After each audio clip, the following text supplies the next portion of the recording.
What's good, YouTube? Dre here with Different Gaming. And we got our boy, Cody. What's good, boys? Cody Yossi. First off, look at the new mat he just got. Clean. And what are you going to be doing? So I'm playing this list at the Richmond, Virginia Regionals tomorrow on Friday, June 15th. This list is a Lightsworn tier limit Horus build that I've been cooking up over the past few weeks or so. Alright, and with that, let's just get into the list. So, first we're going to start with the Lightsworn cards. We've got 3 copies of Charge and 3 copies of Solar Recharge. Honestly, two of the best cards within the deck. Charge the Light Brigade, mill 3 for cost, just add a Lightsworn. So, depending on what you hit on this, you can add a Dragonling, or if you have like a Vice already in hand, you can just add a random wolf or something. That way you can start sculpting your grave around what you need. And then Solar Recharge, if you do open your wolf, you can just mill 2 cards. You can just put them in the graveyard, draw 2, mill 2. So it just like fixes your hand. Speaking of wolf, 3 wolf. I hate this card. I hate this man with a passion. We're on 60 in this list, and he still manages to be in my hand. Yeah. Well, I hate this man so much with that. But we play him because he's still a good card. Then we have some of the new cards. We have 3 copies of Vice and 3 copies of Dragonling. Vice is good because it can resculpt your hand, i.e., drawing this motherfucker. you can put him back on the top of the deck, and then you mill 2, hitting the wolf. Therefore, you can go into your Synchro 8 plays. And then Dragonling, honestly, one of the best cards, one of the best new cards in the deck. Not even just new, just one of the best cards in the deck entirely now. If you have a Lightsworn card in your grave, you can just summon him out for free. Like, no other requirement. That's why Charge is so much better. Solar Recharge is fine. Then if he goes to the graveyard, you can just add a dragon with 3026. People have been using it to add Chaos Dragon Legionnaire. I'm not on that, but I do want to start testing that. Right now, we're just adding Punishment Dragon off this list because it's still just pretty nice. Another good card is Raiden. Playing triple Raiden. Honestly, people are hesitant on the ratios about Raiden. I'm just testing 3. I'm not really testing 3 anymore. I like 3 because I have plenty more backups in case I need to banish one off the Minerva, in case I just need to. And just mill 2 is a good card, and it's a tuner. Then we have 2 for less. It's just Wolf but a tuner, but worse. Because it has to be sent to the graveyard by a monster effect from deck. It's not just normally. So, a lot worse, but it's a tuner, which is good enough, I guess. Then we got some just one-ofs. 1 Lumina and 1 Garoth. Realistically, they're just here for names. I've occasionally used Garoth more than Lumina. Garoth can just mill an additional 2 every new chain. So it's beefy. Good enough. I mean, yeah. It's like good enough, I guess. I've only like actually activated and resolved Lumina like once or twice, just a reborn. But she's a 3, that's why it's weird. She's just there for a name. And we got good cards again. 1 Lightsworn Aegis and 1 Punishment Dragon. Lightsworn Aegis is one of the new cards. But if you mill this card from deck during your combo, you can just reset it. Why not? You know. Card's custom, and it's a negate not for monsters but for face-up cards on the field. So let's say we have 2 Lightsworns on board. You can target a Nightmare Throne and a Nightmare Pain to negate their effects until the end of the turn. So this card is way too nice for no reason. And then Punishment Dragon. In order to summon them, you need 4 banished Lightsworns with different names. So you do that over the course of the combo with the new Minerva. We'll get into that when we touch the extra deck. But you can pay 1,000 life points to just shuffle all graveyards and face-up banishment back into the decks except for Lightsworn monsters. This card just says, all right, game 2? Game 2 and game 1. Why not? You know, he just fixes stuff. Really good with the tiers because it triggers your planet. Which, I mean, a free pop and just resetting everything is pretty nice. So that's all for the Lightsworn stuff. We're gonna go into the Horus stuff. We're playing 2 Kinks Art, 2 Mseti, 1 Dua Lipa, and 1 Happy. So people don't like these, especially like the Mseti ratio. People don't like it that I'm only playing 2 instead of the 3. I've never had the 3rd come up to where I need to say I actually need 3 Amsetti. Never had it come up. Same with the King Sark. Because I can easily shuffle everything in my graveyard back and shuffle some select cards back in that I need. Haven't had a problem with only running 2. 1 Dua Lipa, 1 Happy. They're just there for additional 8s, that way I need them. Just in case I can't get access to Amsetti through like milling, and so I can still summon out both of the horses if I have a King Sark on board, if I need the rest of the cards in hand. Now we're on some caches, because we are playing caches in this list as well. We're playing triple Fenrir, double tier cache, and 1 pressure planet. Just playing caches here because we're playing tier, so you're already pretty much almost mandatory required to play tier limit cache. Because we're playing tier cache, we're playing Fenrirs, because we were already playing Fenrir anyway, because Fenrir is a good card. Like, one of the best cards that came out of Dapple was Fenrir and the Bestials, so you're just always playing him at this point. And then 1 planet, because we're just searching any of these guys anyway. And occasionally the stat boost comes up. I haven't really had it come up much because I don't leave this on field to pass turn. It's normally the tier field spell, but comes up occasionally. And just adding tier cache instead of Fenrir is also good enough. Next we're on some like generic good stuff that goes into with our tiers. 1 Poly, 2 King of the Swamp. Because we're playing tier, King of the Swamp is mandatory to play. The Poly isn't so much, but it triggers the tier names if you fuse the tiers from hand, because they're getting sent to the graveyard by card effect. And King of the Swamp's mandatory to play because we're playing Rukalos within the extra deck. This becomes Kakalos. And it's also Aqua, so that way you can fuse into Kaleidoheart if we need to, if we already have a Rhino in the grave. Yay, yay! Playing 1 Medora and 1 Keldo. These guys are fine at 1. Why not 2 or 3? Well, unfortunately, they're also on the list, so I can't play them at more than 3. At more than 1, if I could play them at 3, I would play these guys at 3 because they're good enough to do so. Why don't you have Kelbeck or... Unfortunately, those 2 are banned. I wish they were also unbanned, but we will ever hope to see the light of day with Konami bringing these back. These guys are the shufflers. Banish them from Brave, target up to 3 cards in either graveyard, shuffle them back into the deck. Pretty cookie cutter simple. Target tier names, triggers the planet. It triggers Pale Rhino to pop a card on the field. We have 1 copy of Shadal Beast. More than likely, we're always milling this card, so we're always drawing a free card. It's just a free card. It's also a dark. As you saw, there's also plenty of darks in the deck anyway, so we can always just make Mud Dragon if we need to. Mud Dragon's a good card. It's also a 4. Alright, now we're actually into the tier stuff. First card, Triple Planet. Planet's the best tier card. It doesn't even have tier in its actual card card name, but it's a tier card. That's good. On activation, you just search a tier name or Visas. Alright, cool. A tier name gets shuffled back, target to pop. It's pretty good. And then plus you're already fusing off the tier names anyway, so you're just doing like plus 2 off of it because you're getting your stuff back in the grave, back in your deck. We're playing 2 Rhino. People have said, why not cut the 3rd Radiant and put it in for a 3rd Rhino instead? 2 Rhino is fine because we're already shuffling back these names anyway, with Punishment, Medora, Keldo, the other tier names itself. So I just think having 2 is fine. And especially with the Lightsworn stuff, we can't really get those back in the deck as easily. Only way we really can is with Medora and Keldo, because Punishment does not shuffle back the Lightsworn monsters. So 2 is fine, and we have a lot of targets for them, for the boy anyway. Alright, now we got the girlies. 1 Merly, 1 Sheer, and 1 Halfness. Unfortunately, I can't play more. They're all on the list. I want to play more, but Konami doesn't like people. Yeah, I mean, Cookie Cutter, mandatory playing 1 of each. Alright, and now we have 3 copies of Scream. Other good card. Normal or special while there's just tier name on board, including if you normal or special a tier name, you just mill 3 from your deck. Oh boy, I wonder what this deck does. It just mills cards all day long. And the 500 attack loss applies even if this card leaves the field, and it's for the whole turn. It just has to activate and resolve for it to be able to do so. Then we have the traps.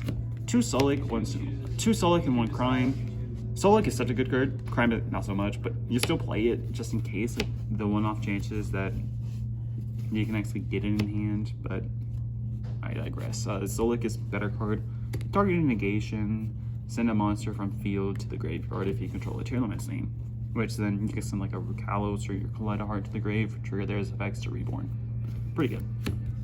And then if they get popped, Scream adds one of the traps, Solik adds monster, and Crime adds a banished monster back for the tier names. Then we just got random non-engine, triple droplet, one called by. Pretty much we're just here for droplet because we just pretty much send the whole board and droplet for 6. And then called by is just there for like the one-off chances with like a shifter or like an ash if we see it. Or like the Veilers, because Veiler can sometimes hurt this deck depending on how our hands go. So it's just there. So that's the main. We're on 60 in this, which is quite a bit, but I like this list on 60. Now we're going over to the extra. Now we're going to start off with our fusions. We have just generic good fusions, Garura and Mudragon. 2 tier names can do this. A tier name plus any other dark is enough to satisfy either one of these. Mudragon is also a 4, so you can use it for the XYZ Minerva if you need to, or you can do Mudragon Call Light, therefore you're protected on your Lightsworn cards. And also your Visas, because Visas is also a light. Then we got the tier fusions, just one Rukalos and one Kaleido. We're just playing one of each. We can always just easily get them back by shuffling them back into their deck, so it doesn't matter quite a bit that we're only playing one of each.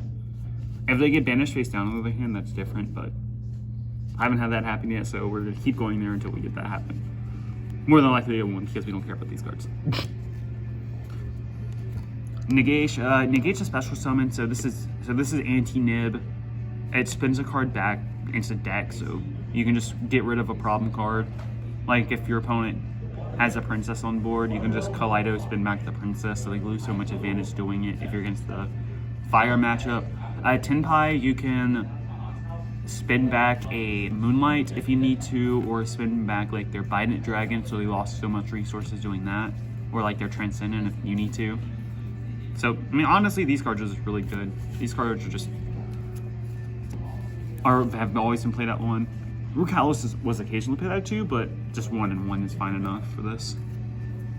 So that's done with the fusions. Now we're over to the XYZs. We only have a few of them here. Here we have 2 copies of the Minerva, of the new Minerva, and then 1 copy of Visas. You mean Synchro? Yeah. Well, the new Minerva. So the new Minerva is a really good card. It actually fixes some of the outstanding problems with Lightsworn, which it already had, of just milling a few more cards. So on Synchro, you can send up to the number of Lightsworn monsters with different names, with different types from deck, equal to the number of Lightsworn monsters used for her summon. You normally always want to do it with 2, and one of those 2 being Dragonly. That way you can just thin out your deck by 3. Her other effect is to banish 4 Lightsworn monster, up to 4 Lightsworns, to mill that same number. So you tend to mill 4 different names. That way you can then just summon out punishment when you're about to end your turn. Because he just requires 4 differently named to banish Lightsworn monsters, so we just banish 4 different. And it's also an 8, so you have options there in case you don't have all of your horses that you need. And then we got Visas. This deck is funny because you could just make this card in the deck, because it just requires 1+ tuner plus 1 light monster. So all of your Lightsworns are lights anyway, so you just fully make it. And then on Synchro, you just add any spell or trap them instance Visas. So you could do this to then start your tier lines, add your planet, and then your planet can just add like a Sheeran or something if you need it. Or you can add like a Scream.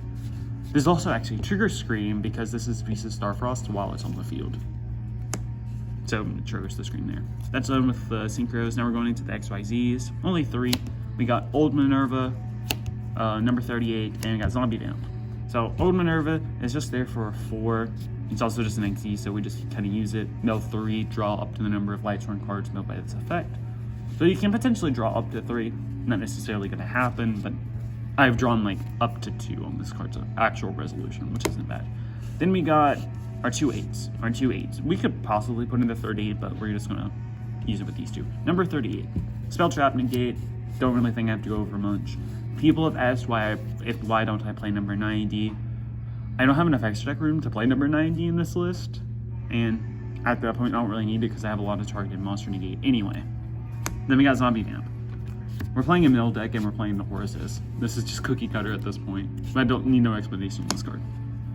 And then we got the links. We have Apo, Cross Heap, IP, SP, and then we have the 1F Striker Dragon. This card, I'm going to start off with the Striker. I don't make this card ever. Striker is only here for weird situations where you open double Dragonling in hand, so you have to be able to trigger Dragonling somehow, because Dragonling doesn't do anything on normal, only on special. So that's why Striker's here. But Apo's good. We normally have enough monsters to sometimes make it with the IP, so it's just there. Cross Sheep, it's good to reborn cards. And like, if we leave this on board during my opponent's turn, and I summon something to one of his zones, I can potentially like have an XZ pointed to it. I can have my opponent's monsters lose another 7 in addition to the 5 they're losing to the Scream, which is pretty good. We've got IP and SP, pretty standard cards honestly at this point. I don't really have to go over them. And then that is the extra. Time for the side. The side is a bit wonky. So we got 1 copy of Trivia Karma, 1 copy of Medium Reframing.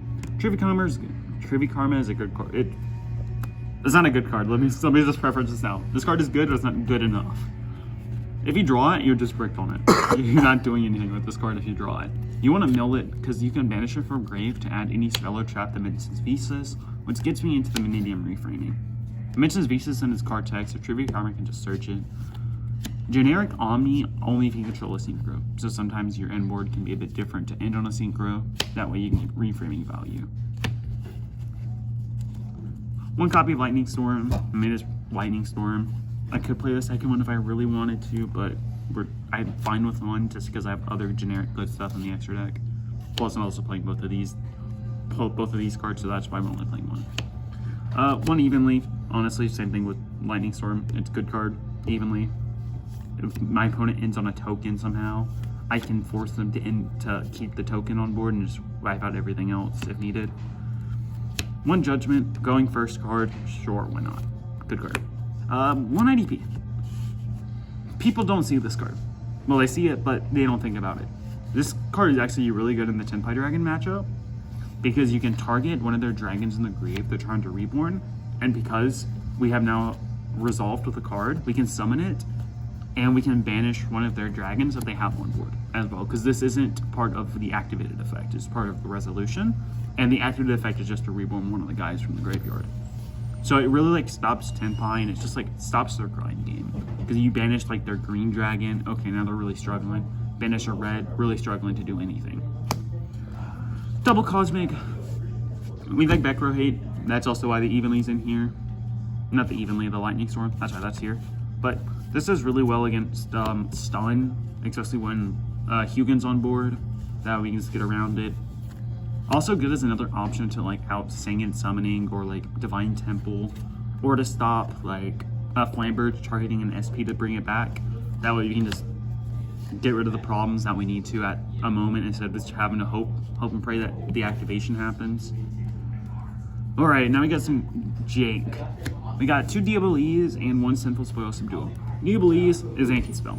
Kind of. It's one-sided anti-spell where you have to set your traps before you activate them, but then I can activate her effect, target 1 card I control and 1 card my opponent controls to pop both. So it's just more just generic hate, but it's also just generic, but it's also like anti-spell. So Super Poly, you can't activate Super Poly under this because you have to set it first, so you can't activate it during your turn. Any quick plays like Sangan Kaiman against the Tenpais matchup, they can't activate this under this card, so they have to set it, so their battle phase like gets a lot worse, and like their whole turn just gets a lot worse. How we summon it is by Sinful Spoil Subdual. So we can either, well, we can get it by its actual effect or by just milling it, which we do a lot of that, so more than likely we're going to hit the card, so we can just summon this because we have a Sinful Spoil card in the graveyard. If we were to summon Diabel off of this card though, we cannot activate the pop effect during the turn, but the anti-spell effect still is applying because it is a lingering effect for the turn, which is pretty good. We got double Ghost Ogre. Again, it's just more hate. more hate for exactly continuous summon traps and field spells, but it's just like generic hate in case like if I do something, use Skull Guardian, negate it, and then I can just like chain Ogre to pop it. Why not? It gets rid of like a problem, or like Apo. I can actually out the whole Apo with this card because then it doesn't negate. Just pretty nice. Good against Tenpais as well, so I'm gonna see this hopefully come up a lot at Richmond this weekend. I hope. And then the last two cards on the side are just D barriers. It's just D barrier, and it's good again. It's always a good card, but depending on the deck, it's depending on the format, good enough. Good against voiceless, call ritual, then their end board is severely weakened because we're not ending on Skull Guardian, we're not ending on Cerebus, because we can't summon them either, even though you have cards in voiceless that are cards that ignore the summoning condition, but you just can't even attempt to summon them anyway. Call Synchro against Tenpai. Tenpai is just pretty much passing, and then on the crackback I can just kill. Branded, call Fusion. Alright, cool. I'm not getting locked for the turn, which is good enough. And then that is everything within the side, extra, and then main deck. Shoutouts. We're gonna do shoutouts to locals being Easy Gaming and Patate Trading Card Games. Goated locals. I recommend 100%. Shout outs to some of my boys. Shout out to Dre. Hey guys, what up? It's Driftman Gaming. What's good? Don't like, don't subscribe. Don't like, don't subscribe. I don't know what to tell you. Don't like, don't subscribe. Shout out to my boy Tobias. Shout out to my boy Carl. Those are the boys. That's the testing group. So we get together a lot. We test, get all that stuff done. Shout out to some individual players at Easy, being Michael West, resident ABC Gunkin player. Hey, you know, you think that's you think those are bad decks, but the next thing you know, you're getting clapped 2-0 by ABC, and then you're like, what's going on? Like, why?